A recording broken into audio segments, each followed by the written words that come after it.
हम लाल किले से श्री कृष्ण की करुणा का संदेश भी देते हैं और उसी प्राचीर से मिशन सुदर्शन चक्र की उद्घोषणा भी करते हैं।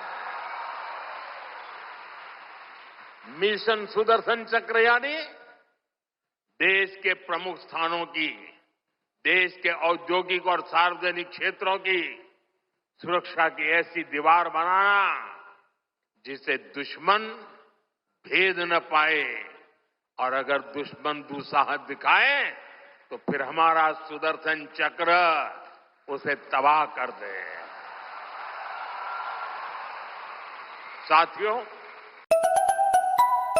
साथियों, हमारा पहला संकल्प होना चाहिए कि हमें जल संरक्षण करना है, पानी बचाना है, नदियों को बचाना है। हमारा दूसरा संकल्प होना चाहिए कि हम पेड़ लगाएंगे। देश भर में एक पेड़ मां के नाम अभियान को गति मिल रही है। इस अभियान के साथ अगर सभी मठों का सामर्थ्य जुड़ जाएगा तो इसका प्रभाव और व्यापक होगा।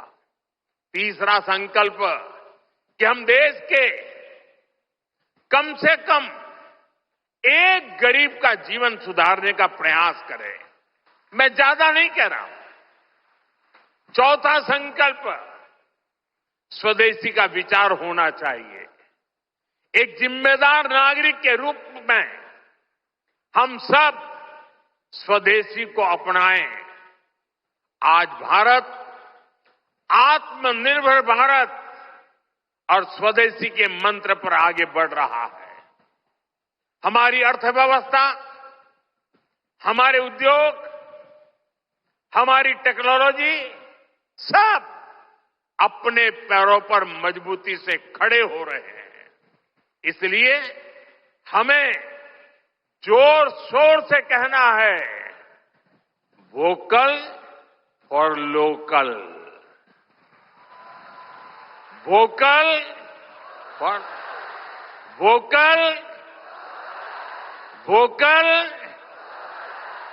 साथियों, पांचवें संकल्प के रूप में हमें नेचुरल फार्मिंग को बढ़ावा देना है।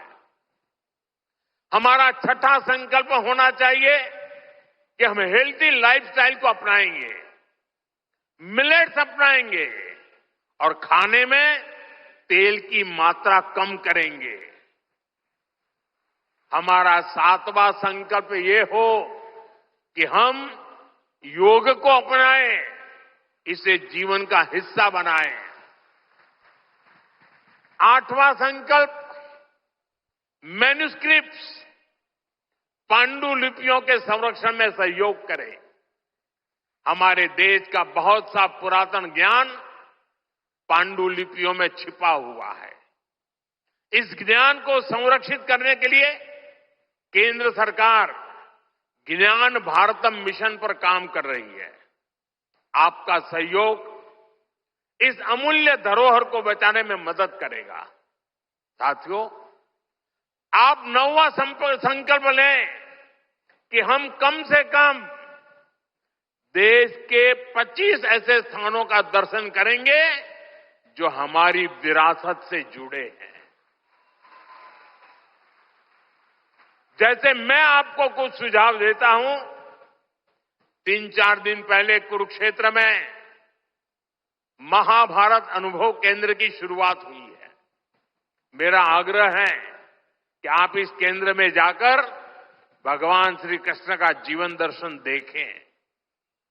गुजरात में हर साल भगवान श्री कृष्ण और मां रुक्मणी के विवाह को समर्पित माधोपुर मेला भी लगता है।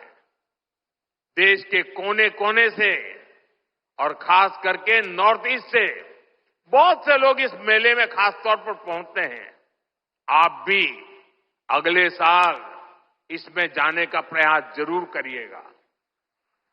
साथियों, भगवान श्री कृष्ण का पूरा जीवन, गीता का हर अध्याय कर्म, कर्तव्य और कल्याण का संदेश देता है। हम भारतीयों के लिए 2047 का काल सिर्फ अमृत काल ही नहीं, विकसित भारत के निर्माण का एक कर्तव्य काल भी है। देश के हर नागरिक की, हर भारतवासी की अपनी एक जिम्मेदारी है। हर व्यक्ति का, हर संस्थान का अपना एक कर्तव्य है और इन कर्तव्यों की पूर्णता में कर्नाटका के परिश्रमी लोगों की भूमिका बहुत बड़ी है। हमारा हर प्रयास देश के लिए होना चाहिए। कर्तव्य की इसी भावना पर चलते हुए विकसित कर्नाटका, विकसित भारत का स्वप्न भी साकार होगा। इसी कामना के साथ उडुपी की धरती से निकली है ऊर्जा विकसित भारत के इस संकल्प में हमारा मार्गदर्शन करती रहे। एक बार फिर इस पवित्र आयोजन से जुड़े हर सहभागी को मेरी ढेर सारी शुभकामनाएं और सबको जय श्री कृष्ण, जय श्री कृष्ण, जय श्री कृष्ण।